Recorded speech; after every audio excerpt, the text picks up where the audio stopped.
Qu'est-ce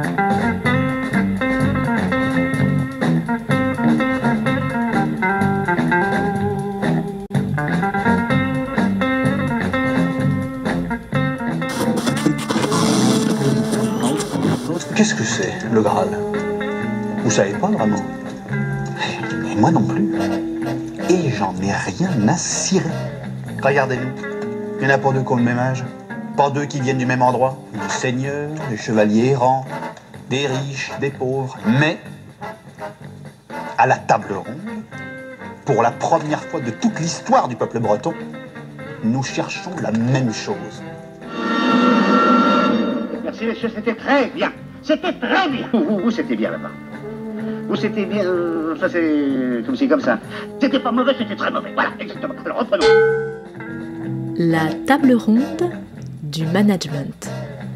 Une production Albus Conseil.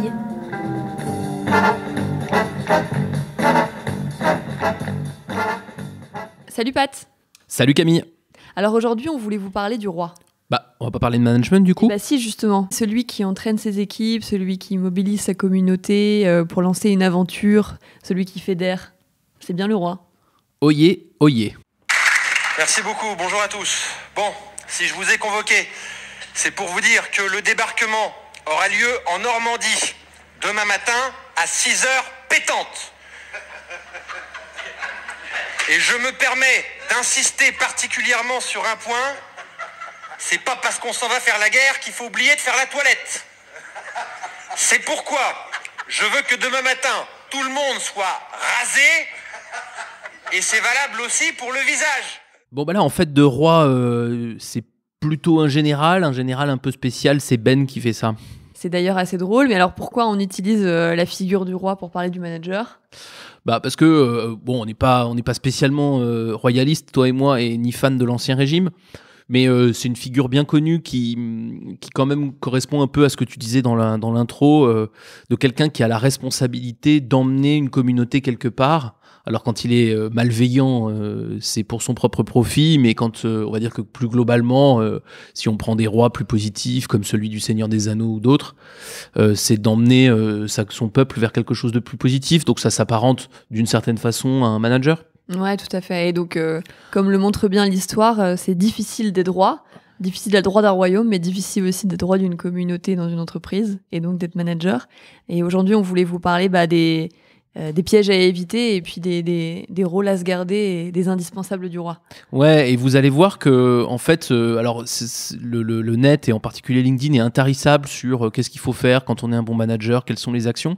En fait, tout au long de ce podcast avec Camille, on va plutôt vous conseiller d'enlever des choses. C'est pour ça qu'on a appelé l'épisode déshabiller le roi. C'est que on va plutôt vous conseiller de faire moins que ce que vous faites plutôt que de faire plus. Parce que finalement, il y a quelques missions indispensables, et ces missions indispensables, il faut les faire bien, et en plus, on gagne à ne faire qu'elles pour les rendre les plus précieuses et les plus efficaces possibles. Ouais, alors d'ailleurs, on va commencer par ça, par le strict nécessaire, réussir à s'habiller que d'un petit slip de bain. Bah d'ailleurs, alors lui, il est pas en slip de bain, mais c'est pas trop loin. On va commencer par un extrait. Alors, on a pris du très très classique quand on veut parler de roi. Et il est pas encore roi, et je crois qu'il le sera jamais d'ailleurs, mais il joue tout à fait ce rôle. C'est William Wallace, incarné par Mel Gibson dans Braveheart. Je suis William Wallace. Et que vois-je? Toute une armée de mes compatriotes réunis en défiance de la tyrannie. C'est un homme libre que vous êtes venu vous battre. Un homme libre que vous êtes. Mais comment garder votre liberté? Il faut se battre! Non, on n'aurait aucune chance! Contre ces troupes? Non! On préfère fuir! On préfère vivre! Oui, battez-vous et mourrez peut-être. Fuyez et vous vivrez. Quelque temps du moins. Et un jour, sur vos lits de mort, bien des années auront passé. Peut-être regretterez-vous de ne pouvoir échanger toute votre triste vie épargnée à Sterling pour une chance, juste une petite chance, de pouvoir revenir ici et de tuer nos ennemis. Car ils n'inventeront jamais notre liberté. Bon, bah alors je sais pas pourquoi les Américains mettent autant de violons. Mais là, c'est la remarque qu'on fait à chaque podcast, à chaque fois qu'on utilise des extraits de films américains. Mais ouais, des extraits un peu lyriques en tout cas. Il y en a un peu plus loin des extraits de films américains avec moins de lyrisme. Mais les violons plus la VF. Ouais, voilà, la VF, c'est dur. Bah alors ceci dit, on a quand même choisi ça, Camille, parce que là, il fait quand même pas mal le job, Brevert. Alors il le fait de façon très courte et un peu caricaturale, mais du coup nous ça nous aide. Ouais, tout à fait, parce qu'en fait, ça pose les basiques, quoi. Ça pose les basiques. Pourquoi ? Parce que il parle de la menace. On a quand même un peuple qui est dans l'opposition, qui a envie de fuir plutôt que de combattre. Voilà, et puis la menace du coup qui est, si jamais on ne combat pas, en gros, on va vivre sans liberté sous la coupe d'un autre pays ou d'un autre État. Et puis d'ailleurs, il y a deux menaces, puisque l'autre menace, c'est si on combat, c'est de mourir. Donc là, l'avantage, c'est que c'est une menace très concrète, très simple à comprendre, et dont on comprend d'ailleurs qu'elle fasse peur a priori. Hein. Mais alors, ce qu'il arrive bien à faire, c'est poser la menace tout en faisant qu'elle soit pas paralysante dans l'action. C'est-à-dire que là, ils étaient plutôt dans la paralysie, et du coup, l'action, elle était plutôt amenée vers une fuite. Là, c'est qu'il arrive à la poser de manière assez enthousiasmante, visionnaire, fédératrice pour pouvoir embarquer le peuple et qu'il ait envie de se soulever. Oui, et alors le secret, c'est pas uniquement sa qualité rhétorique. D'abord parce que en fait, bon là, il hurle un peu et tout ça, donc même rhétoriquement, il y aurait des choses à dire. Mais surtout parce qu'en fait, ce qui est intéressant dans ce qu'il fait et dans ce qu'on vous conseille de faire, c'est que la menace, elle existe, c'est utile de la rappeler, mais c'est surtout particulièrement utile de la mettre en face à la fois de la solution, bon là c'est se battre, et à la fois de quelque chose de plus subtil dont on a parlé dans des précédents épisodes, qui est le Graal, et qui est clairement énoncé comme étant la liberté ici. C'est-à-dire qu'il faut bien qu'on dise qu'est-ce qu'il faut faire pour échapper à la menace, ici c'est se battre, et pourquoi le faire, c'est pour préserver sa liberté. Ouais. Et ces deux éléments sont vraiment indispensables. Exactement. Et du coup, si on résume, le premier élément, l'indispensable d'un roi, c'est de réussir à désigner la menace et présenter la solution. Exactement. Alors, ça paraît tout basique, hein, mais c'est un exercice qui est extrêmement difficile parce que là, on est dans un film très simple avec une opposition entre deux camps, les Anglais, les Écossais, ok. Mais en fait, dans les entreprises, le monde est beaucoup plus complexe. On a rarement un ennemi aussi clair et précis. Les choses sont plus difficiles. Et donc, le simple fait, pour pouvoir la transmettre, il faut la voir, cette menace et cette solution. Et donc, il faut rester très lucide. Ouais. Et donc, le premier travail du roi, c'est d'être lucide. Ouais, tout à fait. C'est de voir, quoi. Exactement. Et ça demande de se poser, pour regarder tout le contexte qu'on a, qui est le nôtre, en fait.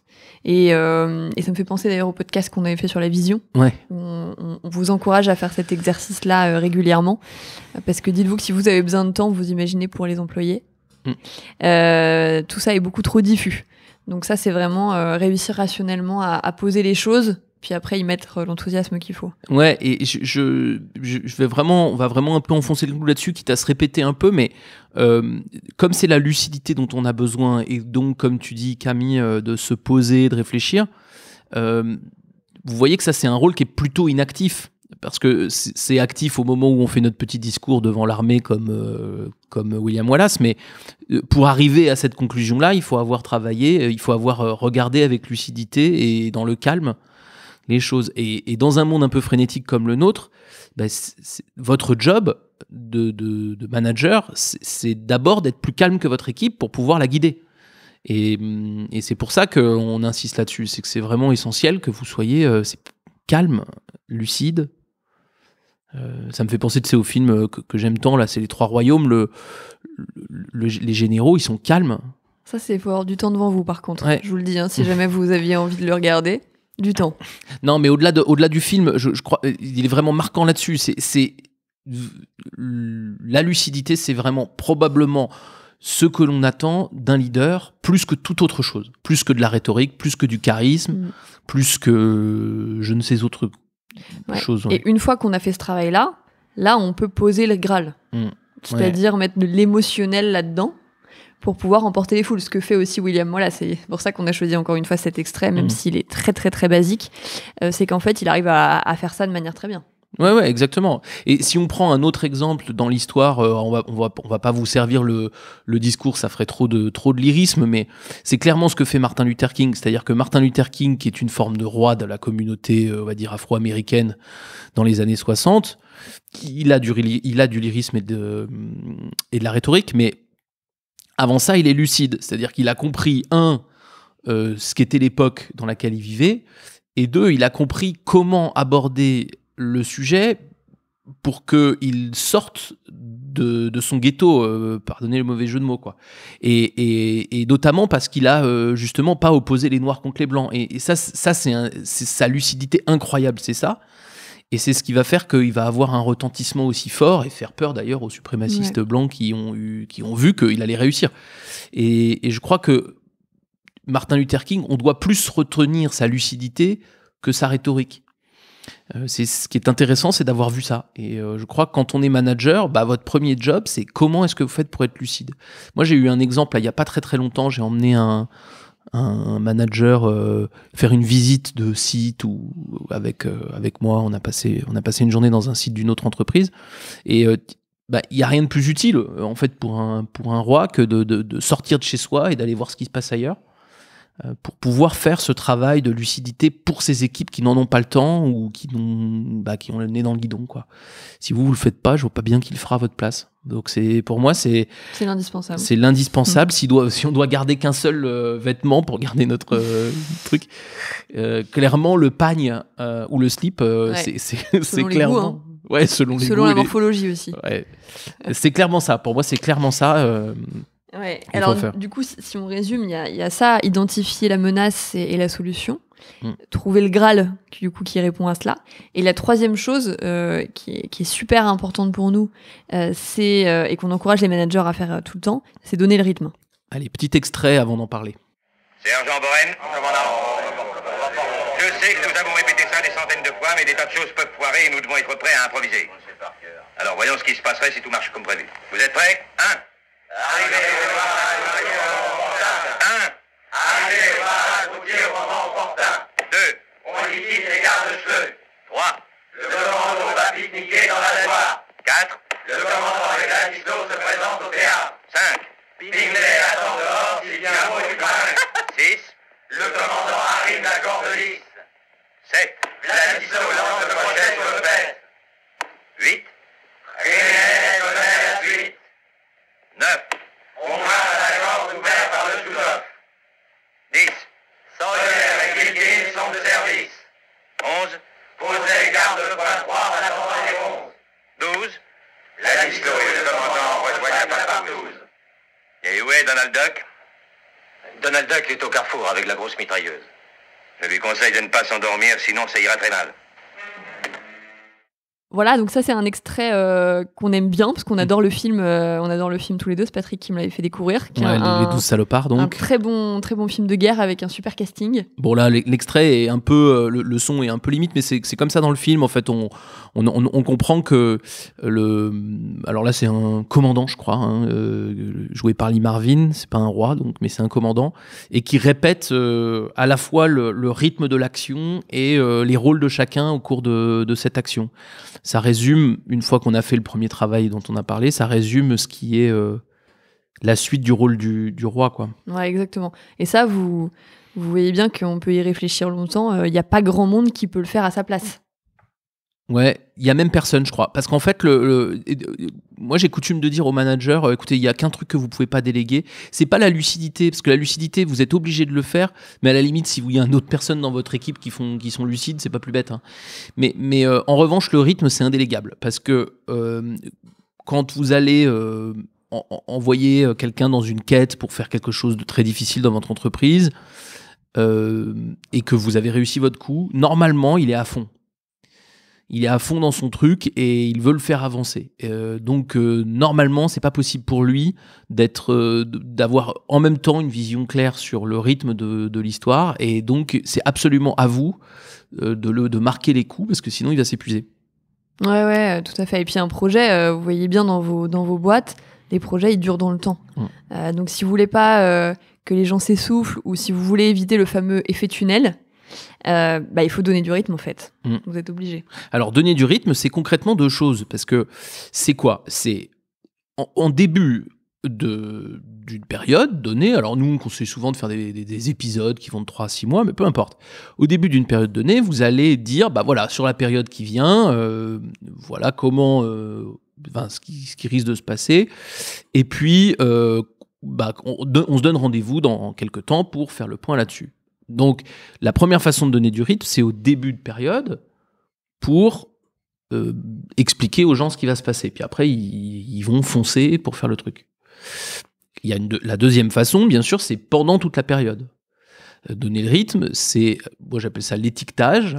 Alors là, c'est de dire, quand les gens sont en train de faire ce qui était prévu, on va mettre une étiquette sur l'action, virtuellement, c'est-à-dire dire, ça c'est exactement ce dont on avait parlé, t'as vu, ça avance. L'étiquetage, c'est vachement important, assez facile à faire, pour le coup délégable. Mais si vous faites-le. C'est pas parce que vous le déléguez qu'il faut pas arrêter de le faire. En fait, vous pouvez le partager, le diffuser plutôt. Et puis évidemment, troisième moment où vous allez pouvoir fixer le rythme, c'est au rendez-vous prévu. Donc mettons, on s'était donné rendez-vous pas dans 10 ans, mais dans 6 mois. Et 6 mois après, on se dit voilà ce qui a été fait et voilà ce qui va se passer pour la fois suivante. Et c'est vrai qu'un petit conseil qu'on peut vous donner, c'est dès le début du projet, si vous savez qu'il va durer 1 an, mettez ce que nous on appelle des attracteurs, mettez-les dans les agendas. Tous les 3 mois, vous réunissez votre équipe pendant, 1 heure, 12 heures, une demi-journée, plus si besoin, et vous faites le point. Mais en fait, le fait que ça soit dans les agendas, ça vous force à le faire. Et puis 2, ça entretient l'action. C'est-à-dire que les gens se disent mais de toute façon, en fait, consciemment ou inconsciemment, on a des sortes de devoirs à faire pour ce jour-là. Ouais, et alors petite précision pour les amoureux du mode projet, le rythme, c'est pas le planning. Parce que le planning d'un projet, il dépend de la technicité de ce qu'on a à faire.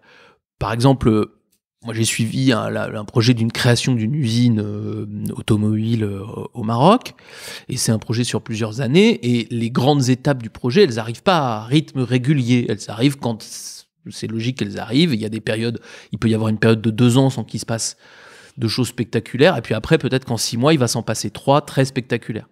Donc c'est le planning du projet, donc la partie mode projet du truc, ne vous donne pas un rythme, parce que le planning du projet est imposé par les exigences, on va dire, techniques du projet que vous avez à faire. Le rythme, et ça, le planning du projet, il peut être tenu par un chef de projet et pas forcément par le roi. Le rythme, il est donné non pas par la technicité du projet, mais par le besoin des humains à se situer dans le temps. Et ça, c'est assez standard. C'est-à-dire que dans les moments très durs ou très très chauds où il se passe beaucoup de choses, on va avoir l'humain, il va avoir besoin de se situer tous les 2 ou 3 mois. Sur des projets plus longs avec des rythmes plus cool, on va peut-être pouvoir se situer tous les 6 mois, mais c'est rarement plus de 6 mois. Et donc le rythme qui est indélégable, c'est le rythme de l'humain, pas le rythme du projet. Et les deux peuvent se concilier.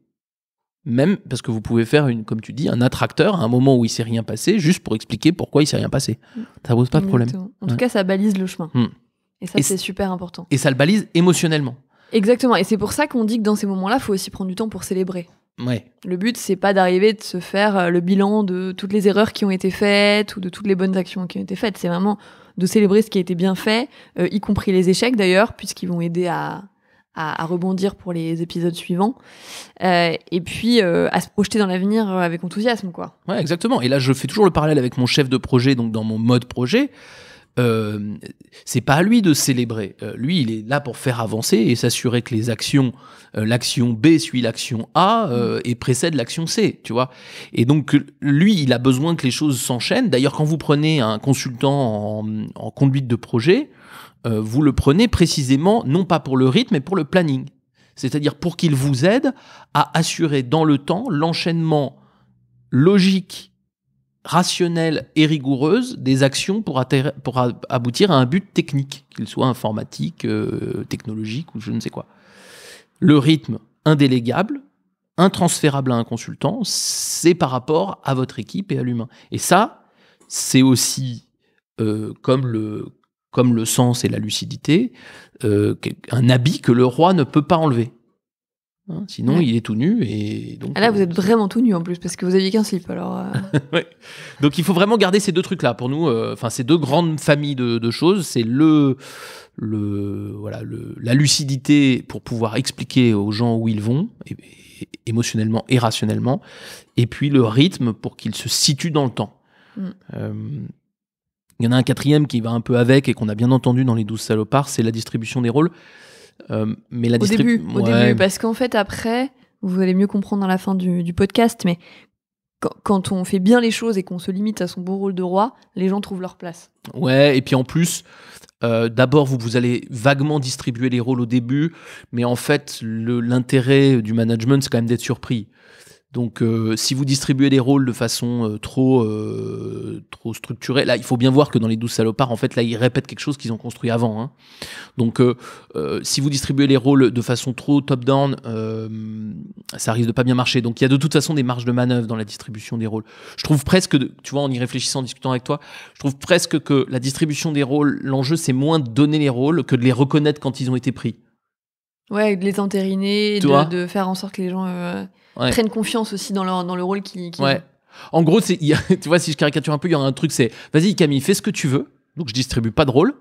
Ensuite, toi, tu fais un truc. Et une fois que une fois que tu l'as fait, oui, dans ton cas, c'est un peu dangereux. Mais prenons quand même cet exemple. Non, mais une fois que tu l'as fait, on va dire ouais, cool, bravo d'avoir fait ça, c'était super utile pour la communauté. Mais en fait, en réalité, quand vous avez bien fait les deux autres aspects du travail du roi, en fait, les gens donc sont bien informés, que ce soit dans le temps et dans les actions, et il y a des chances que le rôle qu'ils prennent soit juste, quoi qu'il arrive. Et donc, il faut faire confiance à l'intelligence des gens pour qu'ils prennent le bon rôle quand le reste est bien tenu. Ouais, tout à fait. Voilà, donc la distribution des rôles... D'autant que ce qui compte, et on va en reparler après, c'est que les gens sont dans l'action. Exactement. Donc, et une fois qu'ils sont dans l'action, vaguement dans la bonne direction, mais ça, c'est bien pour ça qu'on raconte le Graal et tout ça, ça fonctionne. Et nous, on pense que c'est le strict nécessaire, c'est ça, et uniquement ça. Alors maintenant, on va peut-être passer à tout ce qu'il faut enlever. Ouais, ou les pièges qu'il faut éviter, en fait, c'est surtout ça. Et du coup, les pièges qu'il faut éviter. Et puis tous les habits qu'on a envie de mettre en plus pour continuer à filer la métaphore du slip. Et on va peut-être commencer, par un petit extrait sonore comme on en a l'habitude. Et on va peut-être commencer par vous surprendre avec un roi que vous n'auriez pas attendu dans le top 3 des meilleurs managers. Et pourtant, on y mettrait sûrement. Il y a environ 2000 ans, sous le règne de Cléopâtre, la reine des reines... Osiris, vous le dites vrai? Nous allons faire un beau voyage, Idéfix. Tu ne comptes pas l'emmener avec nous? Mais pourquoi pas, monsieur Astérix? Parce qu'il est trop petit pour un si grand voyage, monsieur Obélix. Et maintenant, on va faire tes bagages. Bien sûr, moi je suis le faire-valoir, le comparse. J'aime pas voir au chapitre. Mes amis, soyez dignes de nous, et que le ciel ne vous tombe pas sur la tête. Abraracourcix, c'est vrai qu'on pense pas souvent à lui, et pourtant il est bien le chef du village, et le chef d'un village qui va plutôt bien, d'une communauté qui va plutôt bien, et avec des héros, donc qui sont Astérix, Obélix et Idéfix, quand même, qui font des choses courageuses et puis utiles pour la communauté, et puis qui arrivent à chaque fois. Et alors on a pris exprès cet extrait vraiment très court, justement pour illustrer un peu ce qu'on dit, c'est que les habits ou le rôle du roi n'a pas besoin d'être beaucoup, n'a pas besoin de remplir. À partir du moment où vous avez l'effet, il faut s'arrêter. Et le grand talent et le grand mérite d'Abraracourcix, c'est dur à dire. Hein. C'est dur à dire. C'est qu'il en dit pas trop. Et qu'il a des super héros en dessous de lui, et que du coup, il en rajoute pas des caisses. Et il leur fait confiance. Et il leur fait confiance. C'est surtout ça, en fait. Il leur fait confiance dans l'extrait. Il leur donne avec enthousiasme ce rôle-là, et il leur dit allez-y. Et ouais, et ça c'est essentiel pour nous. Alors ça fait sourire parce qu'il est petit, gros, bedonnant et il a l'air un peu stupide. Et qu'on l'appelle cochonnet. Donc on l'appelle cochonnet, voilà, il est plutôt dominé par bonne mine et tout ça. Donc on a l'impression vraiment Goscinny a créé un personnage qui a l'air extrêmement faible. Mais moi je le trouve oui, bien sûr, il est pas brillant, c'est pas Kennedy pour le coup, mais je trouve qu'il est très juste.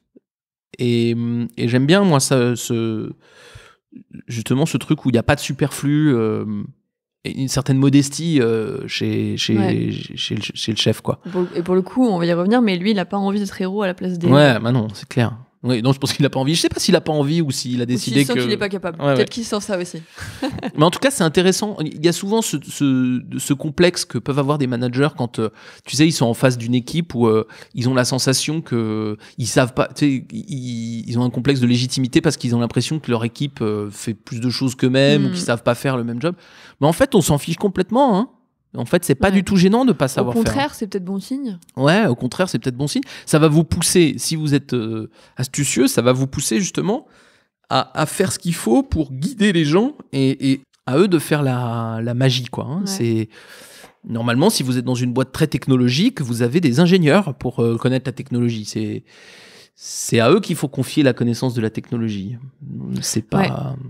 En tout cas, on va y revenir, mais ce que ça nous dit là, c'est qu'un des pièges les plus faciles dans lesquels on peut tomber, c'est de vouloir faire, alors que le rôle du roi, pour nous, il est vraiment de faire. Et aujourd'hui, finalement, quand on regarde dans les entreprises, il y a peu de managers qui arrivent à faire complètement. C'est difficile, c'est toujours très difficile. Ouais, qui osent faire ça en tout cas. Et si on s'interroge un peu pourquoi, alors il y a plusieurs facteurs. Le premier là qui nous est venu quand on a un peu réfléchi à cet épisode, c'est le besoin de contrôle. Parce qu'en fait on a envie de contrôler, parce qu'on est habitué à le faire. Ouais, c'est sûr. C'est vraiment une habitude. Et d'ailleurs, il y a une question un peu qui taraude les managers quand ils commencent à comprendre que faire n'est pas leur job. C'est de dire, mais du coup, si je fais pas, comment on pourrait mesurer que je suis bon, tu vois? Comment on peut mesurer que je suis efficace? Je le dis plus trop, ça, je sais pas pourquoi, mais il y a quelque temps, je disais encore, le meilleur indicateur pour un manager, enfin celui que je garderais moi finalement avant tous les autres, c'est le nombre de gens courageux que tu as créés dans ton équipe. Et uniquement qui passent à l'action. Ouais, qui passent à l'action. Et donc du coup, et pas tellement ce que tu as fait toi, et même pas tes objectifs. Parce qu'en fait, quel est le moyen d'atteindre tes objectifs ou d'avoir des bons résultats? C'est ni plus ni moins que ton équipe fasse le job. Hein. Donc le simple fait si on pouvait mesurer de façon fiable le nombre de personnes qui ont vraiment été courageux et ont passé à l'action dans le sens de l'équipe, on aurait la mesure du bon roi. Et à ce critère-là, à bras raccourcis, s'en sort plutôt bien. Ouais, tout à fait. Parce qu'il y a beaucoup de héros, il y a des grands héros qui font ça. Alors effectivement, comment on peut faire ça? Il y a le truc de l'ego dont tu parles, quoi. Hein, et puis d'accepter de pas contrôler. Oui, alors accepter de pas tout contrôler, arrêter d'avoir peur de l'échec aussi, parce que je pense que c'est ça aussi. On a un peu trop peur de l'échec dans les entreprises. Alors il y a des échecs qui en sont des vrais, en tout cas ceux qui peuvent mettre évidemment beaucoup trop d'argent en jeu ou qui peuvent engendrer des risques de sécurité ou pour l'humain évidemment, mais il y en a aussi beaucoup plus il y a beaucoup d'échecs qui sont survalorisés. Ouais, tout à fait. Qui créent des peurs qui paralysent l'action au final. Oui, donc du coup, nous, un des grands trucs qu'il faut vraiment déshabiller, on en parle souvent, mais c'est important, c'est toute cette logique de contrôle, tout ce qui consiste à, toutes les actions qui consistent à vérifier que les gens ont bien fait les choses. Et parce que ça, vraiment, non seulement c'est improductif, hein, pour les amoureux du lean manufacturing, c'est de la super non-VA, mais en plus, c'est contre-productif. Alors, c'est improductif et contre-productif parce que ça génère de la moindre autonomie et de la moindre prise d'initiative des gens dont vous avez la charge. Donc ça, c'est même pas qu'il faut... C'est pas que c'est accessoire dans votre travail, c'est que ça doit être banni, nous semble-t-il. Alors progressivement peut-être, mais il faut vraiment le faire. Et on avait un extrait, je crois, de quelqu'un qui aime bien tout contrôler. Ouais, écoutons-le. Une béchamel, c'est pas un tas de boue. Rapportez-moi ça. Qu'est-ce que c'est le chicken soup? Oui, non, c'est rien. Donnez-lui un œuf et des coquillettes.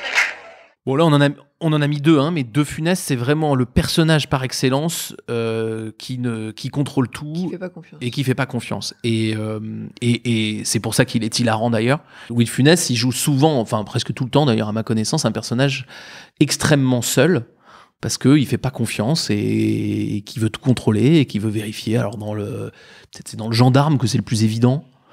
Ou dans le Cornio, ou dans La Folie des Grandeurs. Enfin là, c'est des films où il veut vraiment tout contrôler tout le temps. Ou dans La Grande Vadrouille, quand il veut avoir les chaussures. Enfin, il y a un côté... Et donc, c'est un anti-roi, lui. Hein. C'est vraiment un anti-manager. Alors, pour compléter, hein, et ça, c'est assez connexe, l'autre piège dans lequel on peut tomber, c'est la surcompensation. Ah ouais, ça, on connaît pas mal. Pourquoi ? Parce que quand on lance une quête, par définition, elle est ouverte à tout le monde. Vous prenez le roi Arthur, dans la légende ou dans Kaamelott, qu'on cite beaucoup dans la série. Il l'ouvre à tout le monde, y compris à des personnages comme Perceval et Caradoc. C'est-à-dire pas les chevaliers les plus brillants et les plus vaillants de la table ronde. Et pourtant, ils jouent leur rôle. Et il assume le fait qu'il l'a ouvert à tout le monde et que du coup, ils ont toutes les chances de devenir aussi courageux et de pouvoir ramener le Graal. Ouais, et alors la compensation, c'est un réflexe humain extrêmement naturel. C'est que comme, de fait, hein, tu prenais l'exemple de Perceval et Caradoc, évidemment, eux, ils jouent pas vraiment leur rôle. Et de fait, le premier réflexe de la plupart des managers, c'est quand quelqu'un fait pas bien son rôle, bon, on râle, mais surtout on fait à sa place, on compense. Et avec un argumentaire qui semble béton, c'est-à-dire qu'il te dit, ouais, mais je vais quand même pas laisser ce machin tout pourri. Si, en fait. Le problème, c'est que si tu le laisses, si tu compenses, t'as un raisonnement hyper court-termiste, hein. Ouais, et puis tu sacrifies beaucoup de choses. Ouais. Déjà, tu te sacrifies toi, ta santé, ton équilibre pro-perso, bon, ça c'est la première chose. Et puis tu sacrifies l'essentiel dont on parlait tout à l'heure. C'est-à-dire qu'en fait, à un moment, ta journée, elle fait 24 heures comme tout le monde. Et donc, en fait, t'as pas le temps de donner le rythme, t'as pas le temps de faire la stratégie, t'as pas le temps d'aller chercher le Graal, de trouver la menace, de te poser, de faire tout ça. Ouais, et puis Parce que tu descends beaucoup trop dans la soute. Ouais, exactement. Et alors, donc, tu vas mourir, tu vas te tuer, tu vas descendre dans la soute. Puis alors, t'as un autre effet collatéral terrible, c'est que à partir du moment où tu compenses, tu pousses pas les gens à progresser. Puisque, en fait, ils ont une solution toute faite. Ouais, tu les condamnes, en fait. Ouais, tu les condamnes carrément, puisqu'ils ont une solution toute faite. C'est-à-dire, si j'y arrive pas, de toute façon, machin, j'allais l'appeler David, hein, c'est un clin d'œil quand ici il écoute notre podcast. C'est un super manager, mais c'est vrai historiquement, il a un peu tendance à compenser. En fait, ça bride l'énergie. Et depuis que notre ami David compense moins, il y a beaucoup plus de gens qui deviennent compétents dans son équipe. Donc c'est vraiment une spirale négative de compenser. Ouais. Je pense à une équipe donc qui n'est pas celle de David. Peut-être qu'il se reconnaîtra néanmoins. Mais oui, un manager qui me parlait de son équipe et dans laquelle il estimait qu'il avait quand même beaucoup de low performers. Donc des gens assez peu compétents et puis en plus qui se donnaient assez peu au boulot. Et puis il se trouve que via la mission, je viens rencontrer d'autres personnes aux interfaces, donc ces clients internes, et tout le monde me dit mais c'est une super équipe. C'est vraiment une super équipe. Quoi. Ils font un boulot de dingue. Alors je me dis, attends, l'équation, c'est quand même bizarre. T'as la moitié de l'équipe qui est en low perf et les clients internes sont super contents. Et en fait, la clé, elle est que c'est le manager qui fait tout. Donc oui, il est crevé. Ouais. Et là, tu dis, oui, c'est bien, hein, les retours. Mais il y a un petit souci, je pense. Ouais, il y a un gros souci même. Donc ça, c'est vraiment essentiel de comprendre que la compensation, ça marche ça marche un peu, mais avec un coût pour vous et pour votre équipe qui est considérable. Bon, pour le troisième, c'est probablement la plus dure des tendances du roi qu'il va falloir, le vêtement qui va être le plus dur à enlever, et pourtant Dieu sait s'il est important. Et donc quand on doit dans ce podcast dire des choses vraiment difficiles, on convoque Kaamelott. Alors je vous rappelle pas notre accord, hein ? J'assume à mi-temps mes fonctions à la cour de Kaamelott, l'autre moitié du temps je reprends ma place de chevalier errant. Enfin en même temps vous me le rappelez un peu là, justement. Tout ça, c'est fini. Fini ? À la bonne heure. Ah, non, pas de commentaire. Pardon. C'est-à-dire que vous revenez définitivement ? C'est magnifique. La barbe, pardon. Non, je pars définitivement. Quoi? Mais c'est une plaisanterie. Bord, vous la fermez ou je vous tire une baigne. Voilà. Bon après-midi, sire. Eh, oh. Non, mais vous vous foutez de ma gueule ou quoi? À propos, vous me tournez pas le dos déjà. Et puis, vous pourriez développer un peu, ça me semble un minimum. Qu'est-ce que vous voulez que je développe? Vous n'êtes pas de taille à mener la quête du Graal, vous n'avez pas les épaules. De plus, comme vous êtes incapable de vous séparer de la bande de pantins ridicules qui vous sert de gouvernement, vous passez pour un faible et un laxiste aux yeux du peuple et des pays voisins. Puis je vous parle pas des dieux, évidemment, ceux-là, s'ils pouvaient parler. Enfin bref, voilà, je m'en vais. Je vais me débrouiller tout seul. Et même tout nué sur un pied, j'irai toujours 100 fois plus loin que vous et votre risible compagnie de crétins. Bon, bah, merci Lancelot, une fois de plus pour cette leçon d'anti-management. En fait, le problème de Lancelot, c'est le problème d'énormément de managers. Alors, il le fait de façon très violente, mais c'est qu'en fait, il a envie de rester héros. Il n'a pas envie de ne pas faire. Il n'a pas envie d'être à bras raccourcis. Ah oui, il n'a envie de faire que ça d'ailleurs. Ouais. Il a envie de faire que ça et tout seul. Donc c'est... Voilà, alors lui, il est extrême, mais combien de managers ont eu énormément de succès en étant des membres d'équipe et finalement n'ont pas envie finalement de lâcher ça. Et en fait, faire d'un point de vue de l'ego, c'est vachement difficile. Et parce que c'est plus vous le héros, c'est plus vous qu'on acclame.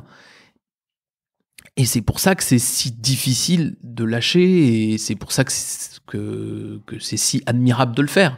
De tout ce que font les managers et qu'il faut refuser de faire pour devenir, selon nous, un roi vraiment efficace. Et le plus difficile, c'est cet ego qui vous pousse à vouloir continuer à être un héros. Et le héros, c'est celui qui fait, c'est celui qui éteint l'incendie et qui va être acclamé à la sortie.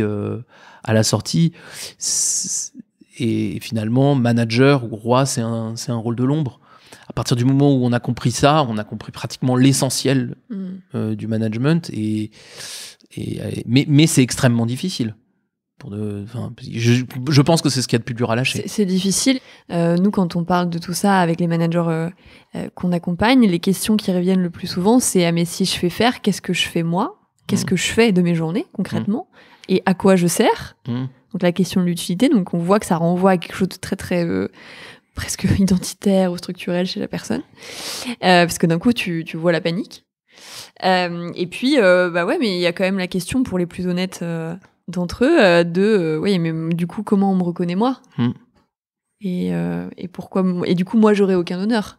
Ouais, ça c'est vachement difficile. Et là on peut vous renvoyer à un récent épisode où on parlait du voyage du héros. C'est être manager, alors c'est un peu paradoxal ce que je veux dire. C'est quand même d'abord refuser de faire son propre voyage du héros. C'est-à-dire c'est d'abord permettre aux autres de le faire. Mais c'est comme ça que tu le fais le tien en fait. Et voilà, exactement. C'est là qu'il y a un paradoxe, c'est qu'effectivement en refusant de le faire activement, on le fait d'une autre façon. Ouais, tout à fait. De façon pas passive, mais pas loin. Je pense qu'il est fier de son village, tu vois, à bras raccourcis au final. Ouais. Mais il est fier sans avoir combattu un seul Romain. Et en fait, moi, je trouve que dans une progression de carrière, d'une certaine façon, quand on progresse vers le manager, ce qui pour moi n'est pas du tout automatique, mais admettons, c'est qu'on fait, on a des satisfactions de héros, on est heureux. Et un jour, on dit, OK, je me suis prouvé à moi-même que je savais faire ce métier-là. J'en ai plus besoin et je vais devoir m'atteler à ce que d'autres aient la satisfaction de savoir le faire. Exactement. Et du coup, c'est en fait, on crée les conditions pour que les gens se révèlent à eux-mêmes et qu'ils soient fiers de ce qu'ils font et qu'ils progressent. Et qu'eux-mêmes, ils puissent tracer leur propre carrière après pour revenir à un vocabulaire plus pragmatique de l'entreprise. Et là, j'étais en train de réfléchir aux quelques managers moi, que j'admire le plus et je me demandais, mais est-ce que finalement, c'est des gens qui ont peu d'ego ? Non, c'est pas le cas. C'est des gens qui ont pas mal d'ego, qui sont souvent assez incompétents sur le métier de leurs équipes, mais qui l'assument assez bien et qui vont du coup chercher, qui ont compris que c'est pas là qu'on les attend. Elle n'est pas là leur valeur ajoutée. Exactement. Et qui vont se battre sans relâche pour essayer de faire voir au monde, si on veut prendre un terme un peu excessif, faire voir au monde le talent de ces équipes.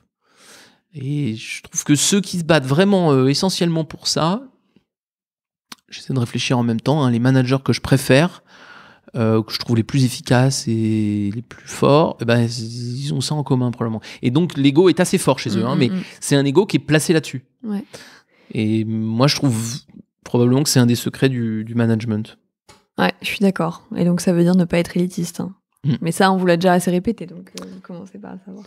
Alors on a gardé un dernier point qu'on n'a pas mis dans les vêtements qu'il fallait garder et qu'on n'a pas tout à fait mis dans les vêtements qu'il fallait enlever. C'est un petit paréo. Vous pouvez l'enlever, le remettre, voilà. En tout cas, qui fait un peu débat.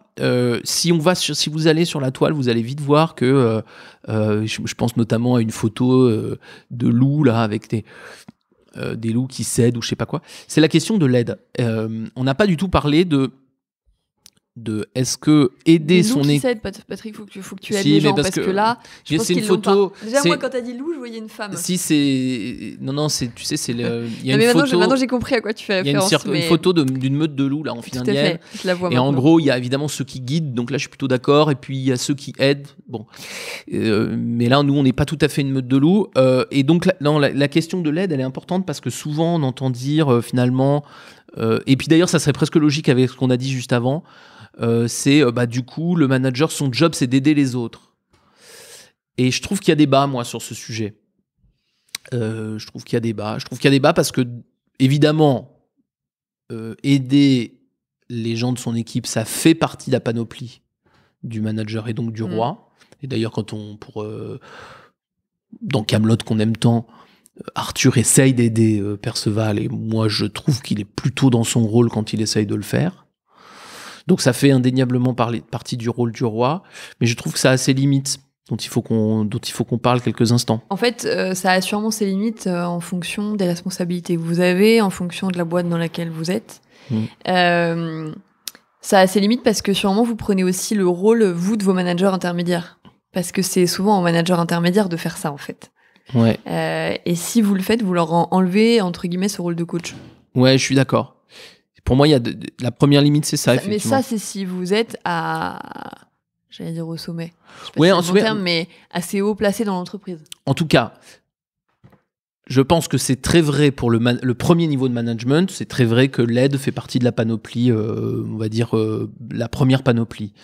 Dès que je vais monter d'un cran, en fait, à chaque fois que je vais monter d'un cran, c'est un tout petit peu moins vrai. Alors vous allez me dire, oui, mais alors du coup, si je monte d'un cran, les gens que je dois aider, c'est mes managers du dessous. Exact. Mais plus ça va monter, même ça va devenir moins vrai. Parce que quand vous allez avoir des gens en dessous de vous qui sont déjà des managers confirmés, bien sûr qu'ils ont besoin d'aide temporairement, mais pas tant que ça. Donc l'aide, c'est effectivement un point important, mais d'abord il est très partagé. Et enfin, c'est une responsabilité extrêmement partagée. C'est certainement pas que la responsabilité du roi. Et puis d'ailleurs, il y a des gens type les RH, pour le coup les consultants ou les formateurs, enfin il y a plein de gens dont le rôle est d'aider. C'est pas que le vôtre. Donc la première limite, c'est que c'est pas un rôle du roi spécifique. Ça fait partie des attributions. Ouais, tout à fait. Mais la deuxième limite, moi, qui me paraît plus forte, alors effectivement surtout pour les managers d'assez haut niveau, mais quand même pas uniquement, c'est que ça devient un problème, cet objectif, quand il est au-dessus des autres. Parce que moi je crois, mais bon, ça se débat, moi je crois que le rôle du manager, il est essentiellement sur l'intérêt collectif. Essentiellement sur est-ce que je crée globalement les conditions pour que les gens puissent être heureux. Je ne crois pas que le rôle du manager, ce soit que individuellement les gens soient heureux. Parce que quand on commence à aller là-dedans, je pense alors on a des très bonnes intentions, je pense qu'on fait des erreurs et des manipulations majeures parce qu'on essaie de rendre les gens heureux parfois malgré eux ou de façon totalement maladroite, que c'est pas notre rôle. Oui, et puis tu sors du système de responsabilisation que tu veux créer. Parce que du coup, dans le système que tu crées, l'idée c'est de dire à chacun, moi je crée les conditions pour que tu puisses faire des choses extraordinaires et que tu te développes. Maintenant, il faut que chacun prenne cette responsabilité-là et le fasse. Et en fait, finalement, on est tous citoyens ou collaborateurs responsables de son propre bonheur, en partie en tout cas. Donc il y a ce truc-là à prendre aussi pour toi. Ouais. Et puis je pense que quand on veut aider au-dessus de tout, quand on est manager et qu'on estime qu'on veut aider au-dessus de tout, non seulement on enlève la responsabilité de l'autre, mais on nie sa propre volonté. Donc c'est essentiel. Donc l'aide, c'est un outil, c'est un moyen indispensable du manager, mais qui est soumis à l'intérêt collectif, me semble-t-il. C'est-à-dire que, il est là pour créer les conditions pour tout le monde, sinon c'est du clientélisme. Et deuxièmement, il n'est là que si l'autre le demande. Sinon, on n'est pas loin du harcèlement. Et donc du coup, l'aide, c'est très important, mais c'est un outil. C'est pas aussi fort que la lucidité pour expliquer l'avenir et pour prendre du recul et montrer où est-ce qu'on a envie d'aller. Si c'est aussi fort, il y a un vrai problème. Le médecin, le coach notamment dans l'entreprise, le coach, son job premier et unique, c'est d'aider.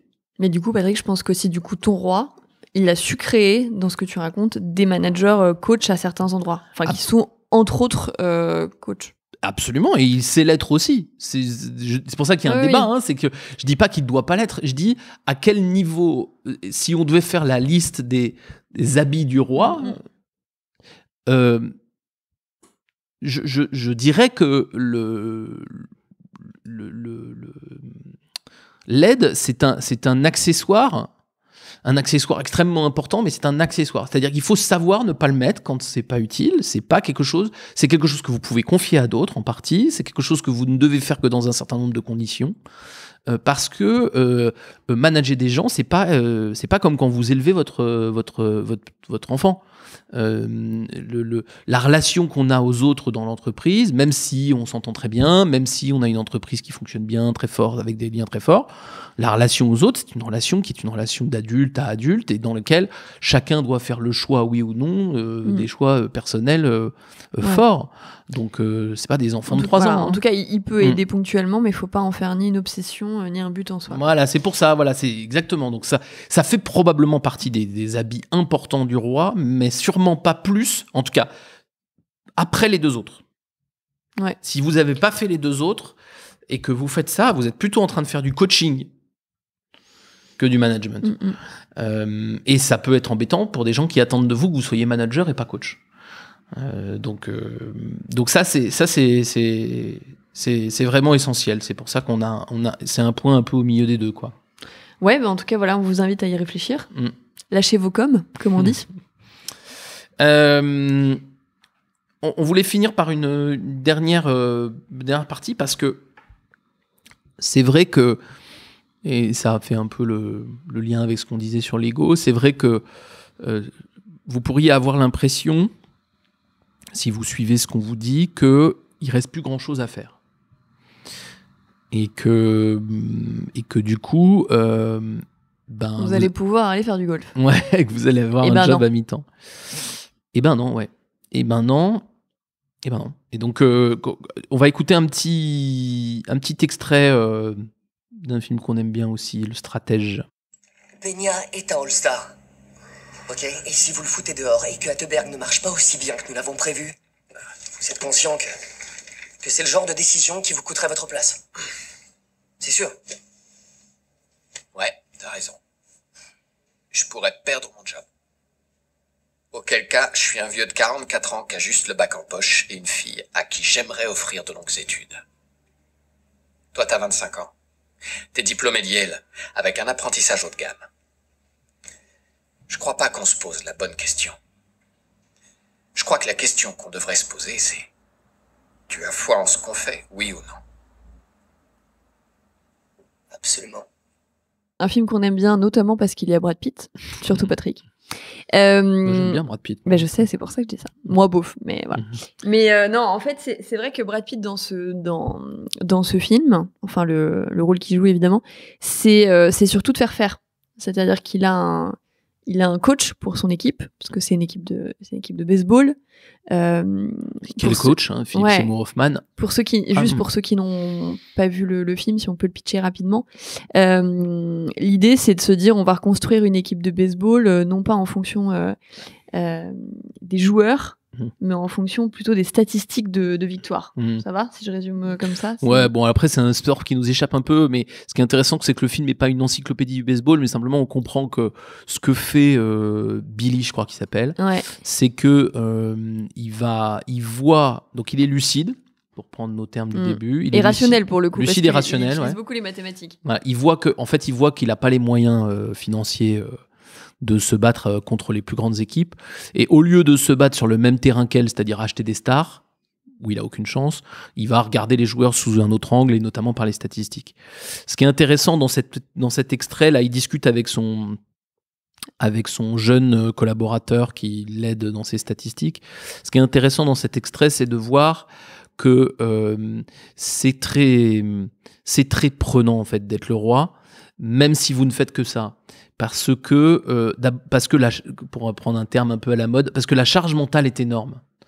La charge mentale qui consiste à éclairer l'avenir sans faire soi-même, elle est vraiment gigantesque. Ouais, et puis à y croire, parce qu'en fait, là, dans l'extrait qu'on a, c'est ce qui nous montre, c'est qu'il a une foi incroyable en ce qu'il est en train de faire. Et je pense que c'est aussi d'ailleurs le rôle du roi, d'avoir foi en ça, même quand tu es dans une situation de crise compliquée, même quand tout le monde te dit que c'est pas ça qu'il faut faire. Alors parfois, quand tout le monde vous dit que c'est pas ça qu'il faut faire, il faut quand même peut-être s'interroger. Mais mais ce qui est intéressant, c'est qu'il a lancé une quête, pour le coup. Il a lancé une aventure, qui est une nouvelle façon de voir le baseball. Il savait qu'il allait avoir une période difficile, qu'il allait avoir des échecs, et c'est le cas d'ailleurs pendant quasiment tous les 2/3 du film. Et puis, pardon pour le spoil, ça finit par fonctionner à un moment, et aussi parce qu'il a mis ces convictions-là, cette énergie du coup en faveur de ses convictions justement, et que ça fonctionne, et qu'il maintient un haut niveau d'énergie avec tout le monde. Ouais. Et c'est pour ça que si vous vous posez la question, vous dites bah oui, mais alors du coup ça fait pas beaucoup. On vous rassure, en fait c'est énorme. D'abord pour une question de charge mentale, comme je disais, parce qu'il faut maintenir ce niveau d'énergie pour tout le monde. Aussi parce que c'est énorme, parce que vous comme vous n'êtes pas acteur directement des actions, mais vous allez passer beaucoup de temps à avoir un coup d'avance, à réfléchir, à observer ce qui se passe, à essayer de faire changer les autres. Donc en fait, il y a tout un travail. Le faire, c'est un travail à plein temps. Travail d'animation, parce que quand on dit faire, c'est pas faire à des gens qui vous trouvent forcément génial et qui croient en tout et qui sont habitués à faire. C'est ça, en fait, la difficulté. Et là, en l'occurrence, dans ce film, il est pas avec des joueurs qui sont les plus dociles du monde et qui sont pas les plus compétents, enfin, qui sont pas les superstars, on va dire plutôt. Le coach ne croit pas du tout à ce qu'il est en train de faire. Il reste, on sait d'ailleurs pas trop pourquoi. Bon, d'ailleurs, il menace plusieurs fois de partir. C'est en partie parce que je pense qu'il il se sait pas compétent lui-même, Billy. Voilà, et puis pareil, ceux qui étaient dans le comité de sélection des joueurs qui sont assez conservateurs ne comprennent pas non plus, ils ont l'impression que c'est complètement une hérésie ce qu'il est en train de faire. Voilà, et en fait, du coup, tout ce qu'il fait, c'est le travail dans les coulisses d'animer tout ce petit monde, et puis notamment les joueurs, où il y a des fois où il intervient et il tape un peu du poing sur la table, et je pense que le roi, il peut aussi faire ça. Bien sûr. Je pense que celui qui doit avoir ces moments de, entre guillemets, de saine autorité, c'est le roi. Il le fait pas souvent. Mais parce qu'il le fait pas souvent et qu'il le fait bien, ça marche. Ouais, et je pense que tu touches à deux trucs vraiment essentiels. C'est bon, non seulement ça demande du temps de faire tout ça, donc vous inquiétez pas, vous allez être occupé, mais il y a deux choses essentielles. D'abord, vous ne pourrez pas être lucide en étant hyperactif. C'est-à-dire que pour être lucide, il faut avoir des moments où on n'est pas hyperactif, prendre du temps pour soi, pour réfléchir et voir ce qui se passe ailleurs. Sinon, c'est mort. Si je parlais de la visite dans une autre usine, c'est indispensable. Et la deuxième chose, c'est que ça dilue. C'est-à-dire, une des raisons pour lesquelles il vire pas son entraîneur, c'est qu'il a besoin de son entraîneur pour 90% du job. Et que si il passait son temps s'il faisait tout avec ses joueurs, mais en fait, son message principal serait complètement éteint et mangé par le reste. Ouais, et puis, je pense qu'il sait qu'il a ses limites pour faire ce job d'entraîneur-là. Et d'ailleurs, il y a beaucoup d'entraîneurs. Celui qui m'avait marqué, c'est, si vous regardez des vidéos de lui, c'est Claude Onesta. Claude Onesta, à un moment donné, on disait de lui, mais est-ce que c'est un bon entraîneur alors qu'il laisse prendre les décisions à ses joueurs ? Bah, évidemment que oui. D'abord parce qu'il a des résultats de fou. Mais ensuite parce que c'est ça le job d'un entraîneur. C'est pas de tout décider. On s'en fout de tout décider. Nous, on veut qu'il gagne. Et donc, pour faire ça, il faut absolument il faut pas diluer en fait votre propre message. Et j'imagine que Claude Onesta, il y a des moments où il tapait le poing sur la table pour dire vous faites n'importe quoi les garçons. Mais s'il parlait à tort et à travers, les jours où il taperait du poing sur la table, ça rentrait par une oreille et ça sortirait par l'autre. Donc il faut que la parole soit un peu d'or. Exactement. Pour qu'elle soit valable. C'est vrai qu'il faut réduire son périmètre d'action, parce qu'on vous dit tout à l'heure, garder le strict nécessaire, et le faire bien, le faire à fond, parce que c'est là que vous allez prendre toute la puissance du rôle. Et du coup, oui, effectivement, on va faire moins d'actions en termes de diversité. Il y a moins de choses qu'on va mettre en œuvre. Moi, je pense quand même qu'on va avoir un peu plus de temps libre, parce que le temps libre, ça permet d'être lucide, ça permet aussi d'être disponible. C'est-à-dire que les gens qui ont des agendas bloqués du lundi matin 8h au vendredi soir 19h, si vous voulez aller les voir pour leur poser une question, c'est un peu compliqué. Donc je pense que le temps libre est absolument nécessaire.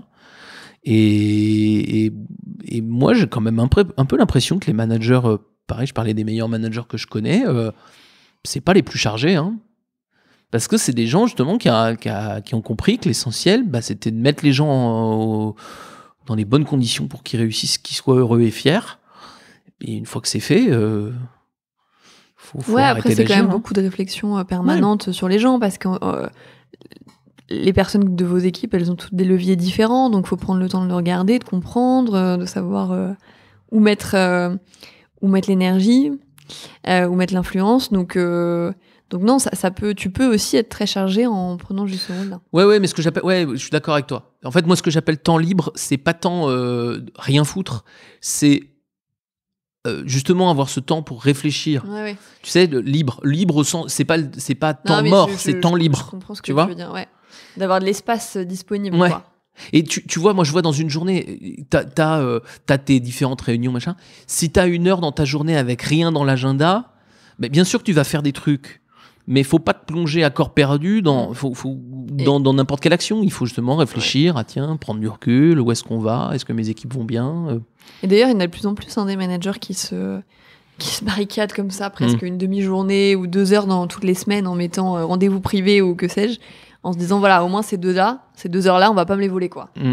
Parce que j'en ai besoin. Déjà parce que c'est rassurant, je pense. Ouais, sûrement. Et parce qu'on a toujours des choses à faire qui nous demandent un peu plus de disponibilité d'esprit.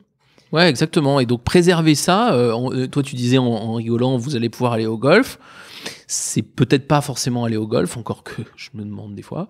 Mais en vrai, c'est ça. Et en plus, vous allez avoir un truc qui est étonnant. C'est, on en parlait un peu plus tôt sur la compensation, mais c'est que vous allez voir qu'en étant un peu moins présent, d'autres vont prendre du leadership et des choses comme ça. C'est pour ça que, par exemple, vous avez vu dans nos habits, on n'a pas dit être un leader. Même si certaines des actions du début ressemblent à des actions de leadership. Mais c'est parce qu'en fait, le leadership, il peut y en avoir plein des leaders dans votre équipe. Et seulement si vous êtes un leader tout le temps, vous n'en aurez pas d'autres que vous. Donc il faut être un leader rarement. Et par contre, il faut passer beaucoup de temps et beaucoup d'énergie pour être très bon quand vous prenez votre rôle de leader. Et savoir se remettre dans l'ombre très vite après. Exactement. Et ça veut dire du temps pour réfléchir, du temps pour aller voir autre chose, du temps pour réfléchir à ses équipes, pour passer du temps avec eux de qualité, pour faire des choses avec eux, jamais pour contrôler, bien évidemment, etc., etc. Et vous allez voir que le job de roi, c'est passionnant, mais c'est un autre rythme. Ouais, exactement. Et puis c'est d'autres satisfactions. Ouais, c'est d'autres satisfactions. Ouais. Moi, je veux dire, pour mon cas personnel, aujourd'hui, on participe. Enfin, l'entreprise Albus, c'est une petite vingtaine de consultants. On peut dire que je fais partie de ceux qui les managent, on va dire ça globalement. Et souvent, les gens sont étonnés parce qu'ils me disent mais du coup, maintenant que vous êtes presque 20, tu dois bosser beaucoup plus. Ben non, en fait, parce que du coup, je suis plutôt plus de temps libre maintenant, mais ce temps libre, il m'est très utile parce que quand même, maintenant, il faut réfléchir à des questions qui engagent à chaque fois 20 personnes. Donc, non, on fait moins d'actions managériales parce qu'elles sont plus partagées entre plus de gens. Il y a beaucoup plus de leaders dans l'entreprise. Et du coup, j'ai plus de temps libre pour être plus serein et pour me poser des questions à plus long terme. Donc, ce serait pas à moi de dire si ça a un effet positif sur l'entreprise, mais en tout cas, ça a un effet, j'ai la sensation, tu vois, d'être plus lucide sur l'entreprise et où elle va dans les années à venir qu'avant. C'est probablement de la maturité, mais c'est aussi parce que on travaille moins et donc on est plus fort pour faire le job. Ouais, et tout ça parce que du coup pour le vivre au quotidien, je peux témoigner. Non, mais parce que je pense que vous avez passé beaucoup de temps à construire ce système-là pour réussir à construire entre guillemets d'autres formes de leadership qui sont du coup des relais après dans la boîte et qui laissent ça. Mais je pense que ça prend quand même du temps. Faut le voir à long terme, ce système-là, ça prend quelques années quand même de créer ce système-là. En l'occurrence pour nous, ça peut être plus rapide, parce que là c'est à l'échelle d'une boîte, d'une équipe, ce sera peut-être plus rapide. Mais voilà, faut savoir que je pense que c'est un temps que t'investis au début. Ouais, c'est sûr que ça prend pas mal de temps. Mais c'est vrai que tu vois, installer le leadership des autres, ça c'est intéressant. Et c'est pour ça que vraiment j'insiste sur le fait que pour moi, dans les habits clairs du roi, il n'y a pas le leadership en tant que tel. Pour moi, le leadership, c'est tout le monde est capable, ou en tout cas tous ceux qui en ont envie doivent pouvoir en prendre. Ouais. Et tu vois, pour continuer à parler un peu de nous, une fois n'est pas coutume, mais c'est intéressant pour illustrer. Non, mais pour illustrer, c'est que, par exemple, moi j'ai un des trucs auquel je suis énormément attaché, c'est la possibilité que les derniers arrivés puissent prendre du leadership sur des choses. Et pas forcément des choses annexes. Et je suis tout le temps à la fois ébahi de l'effet que ça a sur leur engagement, très rarement déçu de la qualité de ce qui est décidé par eux, et je trouve que ça crée quelque chose de très sain dans l'équipe, qui est qu'il n'y a pas justement de caste ou de classe, les anciens et les nouveaux, et ceux qui savent faire, ceux qui savent pas faire. Mais c'est vrai qu'il faut pouvoir encourager ça. Ouais. Alors pour parler de nous encore, parce que c'est vrai que c'est super. Non, mais c'est une petite anecdote, on la coupera si elle n'est pas intéressante, mais je me rappelle qu'une fois avec Patrick, on était en mission, on s'est un peu contredit devant le client, moi je me suis un peu emballée sur mes idées, on n'était pas du tout d'accord, je suis rentrée, je me suis dit, je vais me faire engueuler là, c'est sûr. Et Patrick me dit, c'est bien, parce que t'es plus leader, t'es plus dur à manager, hein. Bah c'est super. Je me rappelle très bien de ce moment-là, qui est difficile à gérer au moment où il se passe, mais je trouve vraiment qu'il y a une clé du management, et pour ça, là-dedans, il faut renoncer à l'idée que le manager égale le leader. Et c'est pour ça que dans notre tout début d'intro, on a dit qu'on n'était pas royaliste. C'est que moi, je vois pas le manager comme le supérieur. Or, quand on dit c'est le leader, il y a quelque part, il y a cette espèce, tu sais, l'homme providentiel. Non, bien sûr qu'on a un rôle de lucidité qu'on se donne à soi-même, mais on n'est pas le supérieur des autres. On doit les guider. On est plutôt le guide que le supérieur, tu vois, je trouve. Et donc quand on prend cette image du roi parce qu'elle est claire à la tête de tout le monde, mais là où moi je voudrais, on va peut-être terminer par ça, c'est que elle est bonne parce que elle permet d'installer quelque chose dans la tête, mais elle ne serait plus bonne si on commence à se dire mais donc on a du pouvoir sur les autres. Non, on a une responsabilité sur les autres. On est responsable d'un certain nombre de choses pour les autres. On n'a pas de pouvoir sur eux, et donc on doit éclairer l'avenir, mais certainement pas les aider à contre-cœur, certainement pas leur demander de faire des choses qu'ils n'ont pas envie de faire, etc., etc. Et ça, c'est vraiment, vraiment essentiel pour moi dans les habits du roi. Donc surtout, regardez votre dressing, enlevez tout, ne gardez que votre slip préféré, et puis ça devrait bien se passer. Et on va aller plus loin. On va aller plus loin. Bon alors du coup, comme on vous l'a dit dans l'épisode, on vous conseille de regarder le film Le Stratège, parce que c'est vraiment un très bon exemple de roi tout au long du film, et donc bien au-delà de l'extrait qu'on a pu vous montrer. On vous conseille, une fois n'est pas coutume, de regarder les vidéos de Claude Onesta, qui est quand même un super manager et un excellent roi qui sait mettre le collectif avant tout et l'intérêt du collectif avant tout. Et puis quelques articles que vous pouvez regarder dans nos avis sur notre site. Le premier, c'est Lettre ouverte au manager papa ou maman, qui date de février 2015. Le second, c'est pour réveiller les équipes, il faut du rythme, comme on a beaucoup parlé du rythme, notamment dans la première partie. Et puis, le meilleur job du monde, manager. Voilà ce qu'on vous conseille de lire, écouter, regarder. Merci d'avoir été avec nous. Merci beaucoup. Et on se retrouve le mois prochain pour un nouveau sujet. Allez, au mois prochain. Salut. Salut à tous. Vous êtes encore là ? Il vous a plu cet épisode ? Aidez-nous à gagner en visibilité en accrochant quelques étoiles sur iTunes et laissez-nous des commentaires comme des idées de sujets à traiter par exemple. À suivre.